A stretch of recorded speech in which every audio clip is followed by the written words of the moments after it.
In this recording in our series of creating stock, I will show you how to use cylinder stock, and in particular, the new cylinder stock. Now, the new cylinder stock is available in 2025 as a beta version, and I do recommend actually using this. In 2026, this will be the standard option. The way to have this work in 2025 is simply going into your SolidCAM settings, going into miscellaneous, go into beta options, and check the box where it says new cylinder stock. So now let's go into stock, and I'll choose the option of define by cylinder.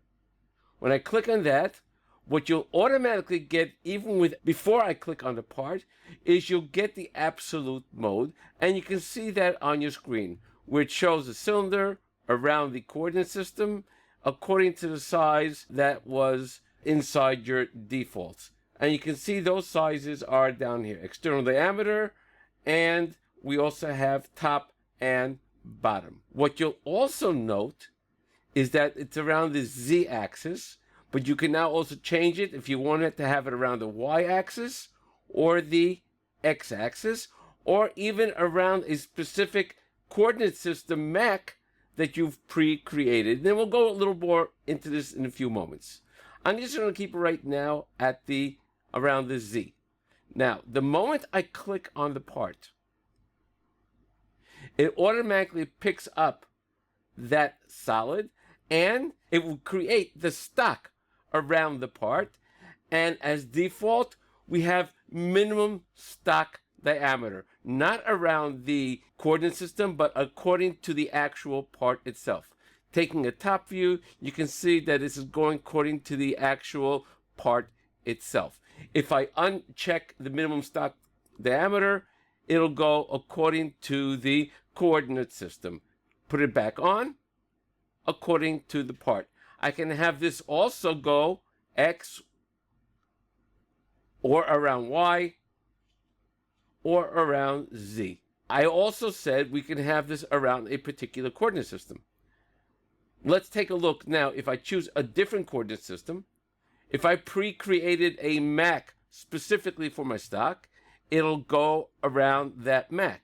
Now, this particular case, I may want to have it according to the minimum stock diameter, not checked. And I just want it around that MAC. And this will be my stock. So basically, I can have the stock diameter any way I want. Let's go back to minimum stock diameter. Let's go back to MAC 1 position 1. And we'll keep it on Z for now. What you'll see is in the grayed area, we have the actual stock size, its diameter, its length, and if there was a hole in the middle of it, if we're using a hole in the middle. In this particular case, I can also add over here what's the actual stock size.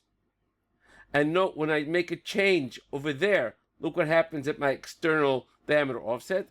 I'll change this to, my stock is 275. And you'll see that my external diameter offset is this. Now, this is a more exact to what you actually may have. So you can actually put in here the exact stock size that you have. The length also can be according to the actual length you may have. Let's say I have stock that is a total of 120 millimeters in length. You'll note it goes in both directions. But over here, we can say, no, I only want the top to have 1 millimeter and the rest to move down. This is how the cylinder stock works. In my next and last recording on this series of creating stock, we will review our CAM settings relevant for creating stock.